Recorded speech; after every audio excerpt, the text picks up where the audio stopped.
Bree, hello. Hello. I Hello. came back from vacation just for this. Just for this.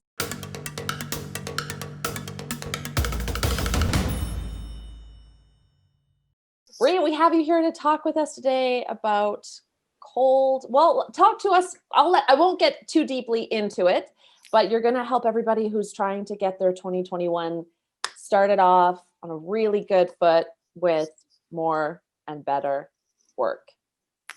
Yes. Yes, Yeah, I'm I not think going to do any spoilers. Yes. we all kind of start the year saying we're going to get different clients or better clients or higher paying clients. So I want to talk a little bit about how I have done that specifically with cold pitching and share some examples along the way. So I'm going to jump into what I'm calling both effective and ethical cold pitches, because I think we find they often veer into one territory or the other, and I think we can kind of smash them together. So I want to talk about how to do that. So I have asked about 100 different copywriters why cold pitching sucks, why we kind of all hate it. And I would love to hear from everyone in the chat as well, what those reasons might be. So these are some of the things that come up for me, some of the things that I've seen come up for other people. A, that it feels icky. I've literally gotten the vomit emoji as a response. B, the fact that you get rejected or you have to go through rejections to hopefully get a success. C, that the conversion rates along that process are just really, really low, kind of dismally low. Or D, that you're waiting forever and the kind of agony of waiting to get a reply is well, it's agony. So I'm curious what people are saying in the chat. You're getting a lot of E, all of the above. So you got that. And then a lot of so some A's, lots of C's as well. But then we'll just export this chat for you and everybody as well, because there's lots of long responses here. It might be a pain point for people. Yeah. So yeah. Well, I feel that because it was a pain point for me. I hated, literally a year ago, I would have said that I absolutely hated cold pitching. It made my skin crawl, like that kind of creepy, cold crawling feeling that just felt super uncomfortable. And it really has been in the last 12 months that I've shifted the way that I look at cold pitching and have shifted the results that I've gotten from cold pitching. So as of the end of 2020, I have an average open rate of 100%. Response rate of 100%. My average response time is about an hour. I think the fastest response I've ever gotten was 7 minutes, which is pretty crazy. And a conversion rate that hovers just around 60%, depending on the month or quarter that I do those numbers in. And compared to typical cold pitching, this is pretty atypical. So I want to talk about how I do that and some of the things that we can incorporate as conversion copywriters to kind of share some of these rates as well. So I've also been able to pitch other copywriters and get their feedback along the way. If you're familiar with Belinda Weavers from Copyright Matters, as well as Amy Posner, who is a fabulous coach inside 10X Freelancer. If you're not familiar, I highly recommend that program. Chrissy Banton, who's given me some really great feedback on my pitches, along with Pep Laya from Conversion XL. And Joel Kletke was incredibly kind. He actually added one of my pitches to his swipe file. And of course, I have to mention Joe, who had a lovely response to one of my pitches as well. So the types of responses I'm getting here are going to be from the sort of ethical style cold pitches that I tend to only send out now. But I want to talk about why some pitches just don't work, why they kind of fall flat. And when I say fall flat, I mean why it takes forever to get a response, why the conversion rates are so long, and why they feel really uncomfortable to actually hit send on. And I think it's because traditional pitches go a little bit something like this. Hey, I love that thing that you did the other day. I'm Bree. I'm really great. I'm a conversion copywriter. You should hire me. I've worked with Google and Apple and a lot of really impressive companies. Do you have any copy projects coming up? And there are a couple of reasons that doesn't go over particularly well in terms of conversion rates and in terms of the feeling that it gives us when it sends out. And I want to talk about a couple of them. So mostly it's a numbers game, right? In order for that approach to work, because it is based on them having a need for that service, there needs to be an immediate reason to respond to you, an immediate reason to move forward. They need to know exactly what kind of copy projects they might have and be ready to hand them off to someone. They also need to be able to trust the credibility that you've built up, which is why they often rely on name dropping some particularly big companies or some recent rates, conversion rates that you've scored for another client. But if you're newer to copywriting, if you're newer to your niche, if you are under NDA, can't drop those names, it becomes really difficult to use that sort of traditional approach. And in order for somebody to usually reply, they need to be ready to move forward immediately. And I think that's one of the big reasons that response rates are so low, as well as why conversion rates tend to be particularly low. And I think another reason it feels particularly uncomfortable to send out is because it's all about us. We're saying, here is everything that's great about me. You should hire me because I'm worth it. So we're literally sort of selling our worth or attempting to sell our worth in this style of cold pitches. And naturally that brings out a lot of imposter syndrome. It brings out a lot of insecurities and just sort of that like used car salesman feeling that we all tend to get when we're trying to put ourselves forward without any real understanding of what the other person on the other side of that email might be thinking about or working on or in need of. So I want to talk about a better way to send these cold pitches. One that feels exciting and fun. It doesn't give you those creepy crawly feelings on your skin. One that allows you to actually build relationships that are long lasting instead of that kind of one-off number style approach to cold pitching. One that has helped me and a number of people who have used the framework that I share with you to get some really high conversion rates when it comes to getting new clients. And one that gets really fast replies, like 7 minutes or an hour or within a day, rather than waiting weeks and following up numerous times. And as copywriters, naturally, we're going to be using some of the tools in our copywriting toolkit. So I want to talk about using the rule of one throughout the cold pitching process to send the kinds of pitches that feel really good to send out, but also actually get responses that you can then leverage into really profitable projects. So the first rule of one, it needs to be one person, one recipient. We all kind of know this, but we tend to forget it when it comes to cold pitching because we're thinking about that number style approach. But at the end of the day, it's not like a bevy of companies that are looking to hire you. It's one person, somebody who stands up and champions you and your work because you've built a relationship, you've built some trust, and they are in the position to make a decision.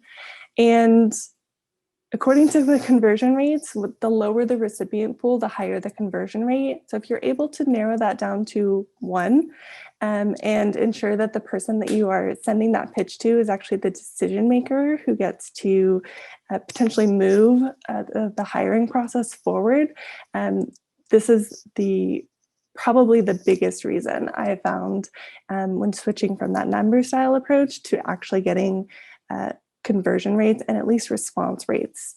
Because when there's one recipient, it's extremely, extremely targeted, which means you have a lot more flexibility in the copy and the approach that you send in your cold pitch than you otherwise would have in a more traditional cold pitch. Which brings me to the second part about one problem. Generally, in a traditional cold pitch, we're saying, I'm really great. Here are the types of things that I do or the types of projects that I work on. If you have one of those needs, then you can hire me, or here's how you can hire me. But instead, the approach that I've taken and the biggest probably transformation in my cold pitches has been focused on pitching a problem. So actually doing the research that, into that one recipient, what they need, what they're working on, what could be a genuine problem in their marketing or in their business right now, and then pitching that problem, actually jumping in to talk through what's going on for them from their perspective before you bring up anything about yourself. Because when you take this approach, you're no longer pitching yourself or your work, which is where that uncomfortable used carsman salesman feeling comes in. Instead, you are directing their attention to a problem and you are starting a conversation around a solution. And that feels a lot more comfortable, I think, especially as copywriters, because that is what we do, right? Those are all the skills that we take as copywriters and bring that into a cold pitch process. So naturally, if there's one problem, we need to have one solution. This is a common mistake that I see when somebody is just trying out this approach of, okay, I'm going to pitch this one problem, is they'll provide a handful of different solutions, right? Here are all the different ways that you can solve that, which can be a little bit problematic because it leaves the recipient with the kind of onus of figuring out what to do with that problem. Whereas when we can, again, think about it as we're directing their attention to a problem and we want to start their conversation around a solution, just one.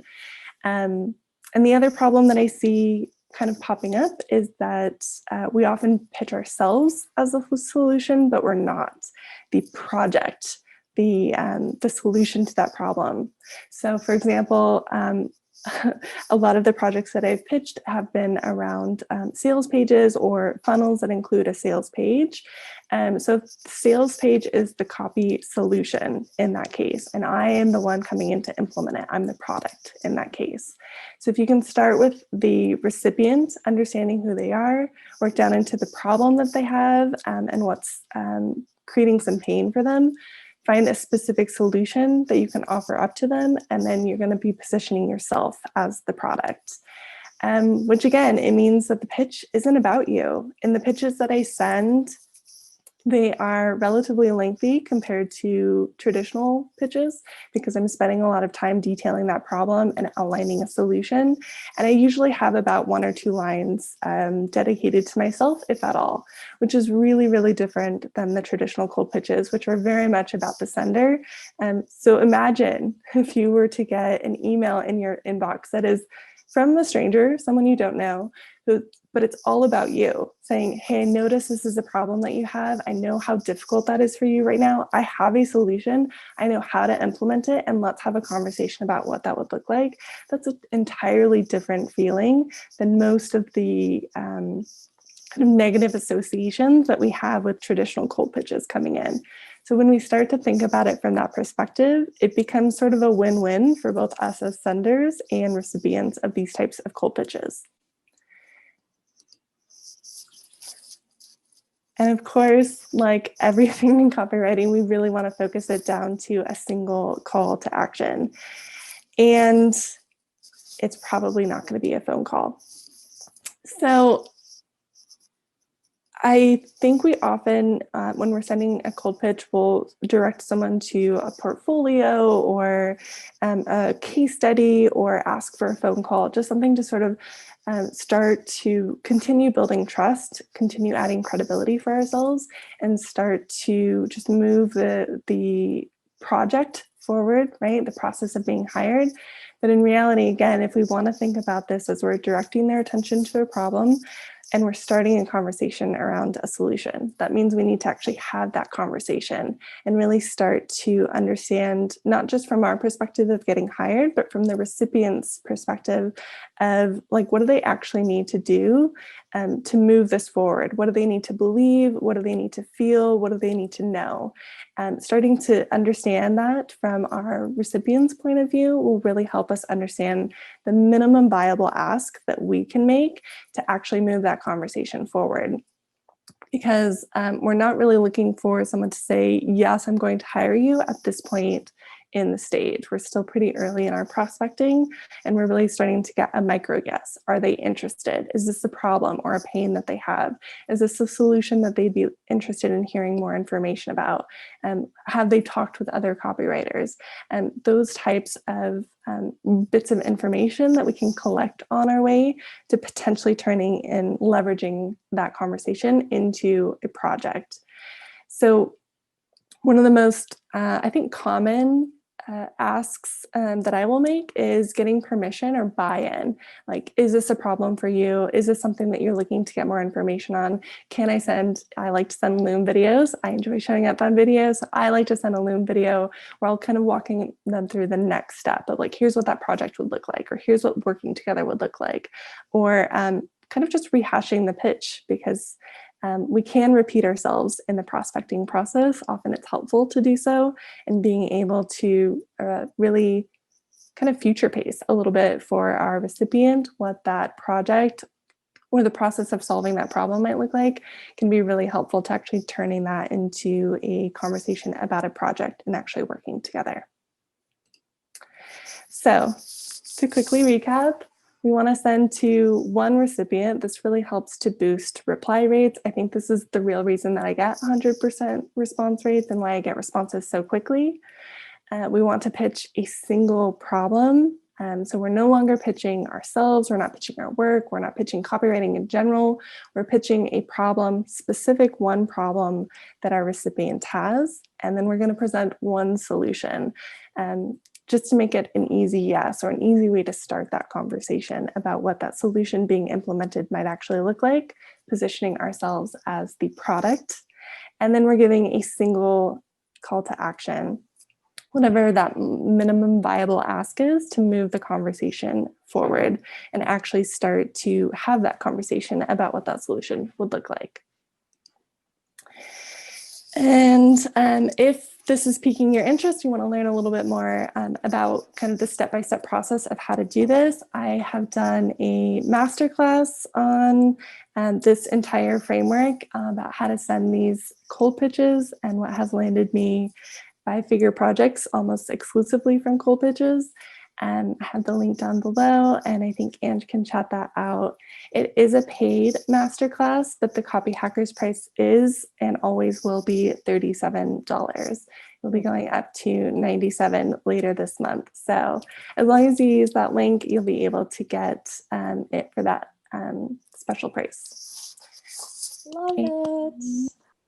Yeah, that's about it. We'll see you guys for our next Tutorial Tuesday next week. And have a good rest of your week and a good start to this year. Thanks, everyone. Stay safe. Bye.